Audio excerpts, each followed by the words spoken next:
ഇല്ല, ഒന്ന് കാണിക്കാമോ? ജസ്റ്റ് ഒന്ന് കാണിക്കാമോ? എവിടെ കണ്ടത്? ഞാൻ കണ്ടിട്ടില്ല. താങ്കളുടെ ഇതിൽ chart is not academically valid എന്ന് അവസാനം കണ്ടത് ഞാൻ എഴുതി വെച്ചതാണ്. എവിടെയാണ്? അതുണ്ടാവും, ഇതിനകത്ത് പലയിടത്തും എഴുതിയിട്ടുണ്ട്. അത് അക്കാഡമിക് ആണെന്ന് നമ്മൾ എവിടെയും പറഞ്ഞിട്ടില്ലല്ലോ. ശരി, ഇപ്പൊ ഈ ചാർട്ട് ഫാക്ച്വലും അക്കാഡമിക്കലും എംപിരിക്കലും ആണോ എന്നൊരു ചോദ്യം. അടുത്ത ചോദ്യം, ഇത് ഫാക്ച്വലും എംപെരിക്കലും അക്കാഡമിക്കലും ആണെന്നുള്ള ചോദ്യമാണ് ആരിഫിനോട് നമ്മുടെ അപ്പിക്കുട്ടനോട് രാഹുൽ ചോദിക്കുന്നത്. അതിന് നമ്മുടെ അപ്പിക്കുട്ടന്റെ ഉത്തരം കേട്ടോ. എന്താണ് ചോദ്യം? പറഞ്ഞ ആദ്യം പറഞ്ഞ ചോദ്യം പറയൂ.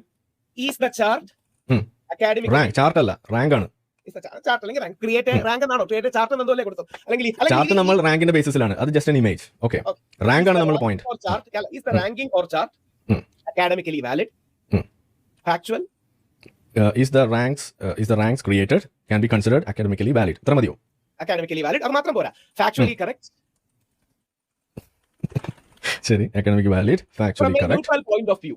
ന്യൂട്രൽ പോയിന്റ്, അതെന്താണ് ഈ ന്യൂട്രൽ പോയിന്റ് ഓഫ് വ്യൂ എന്ന് പറയുന്നത്? പോയിന്റ് ഓഫ് വ്യൂ ഇല്ലേ? ന്യൂട്രൽ ഇല്ലെങ്കിൽ എന്ത് നിലനിൽക്കും? നമ്മൾ ന്യൂട്രൽ പോയിന്റ് ഓഫ് വ്യൂ അല്ല, നമ്മൾ ഫാക്ട് ബേസ്ഡ് ആണ്. അതെ, നമ്മൾ ന്യൂട്രാലിറ്റി എന്ന് പറയുന്ന സാധനം നമുക്കില്ല. ഓക്കെ, എന്നെ സംബന്ധിച്ചിടത്തോളം അതേ ഉള്ളൂ. അത് വേണേ ഞാൻ ചോദിക്കാം. ന്യൂട്രൽ ഈ വോക്ക് ആവാൻ എന്നെ കിട്ടില്ല. ഓക്കെ, ന്യൂട്രലിന്റെ വോക്ക് രണ്ടാണ്. അവിടെ ആരിഫിന് മനസ്സിലായി, അത് ഇട്ട് കഴിഞ്ഞാൽ ആരിഫ് മൂഞ്ചി തെറ്റും.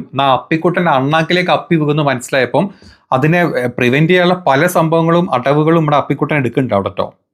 ന്യൂട്രൽ ഇടാൻ പാടില്ല, ഞാൻ അത് ഇടില്ല എന്നും പറഞ്ഞാൽ അവിടെ തന്നെ പൊട്ടി തുടങ്ങിയിട്ടുണ്ട്. ഈ ലൈവ് ഈ 58ാമത്തെ മിനിറ്റ് തന്നെ പൊട്ടി തുടങ്ങിയിട്ടുണ്ട്. അതുവരെ നമ്മുടെ അപ്പിക്കുട്ടൻ മാത്രം സംസാരിച്ചുകൊണ്ട് ഒന്നും മിണ്ടാണ്ട് ആൾക്കാർ കൈയടിച്ചു. ഇവിടെ നിന്ന് അങ്ങോട്ട് ഈ രാഹുൽ സംസാരിക്കാൻ തുടങ്ങിയ സമയം മുതലുണ്ടല്ലോ, അപ്പിക്കുട്ടൻ അവിടെ നിന്ന് മറ്റേ ആസനം പൊള്ളി തുടങ്ങിയിട്ടുണ്ട്.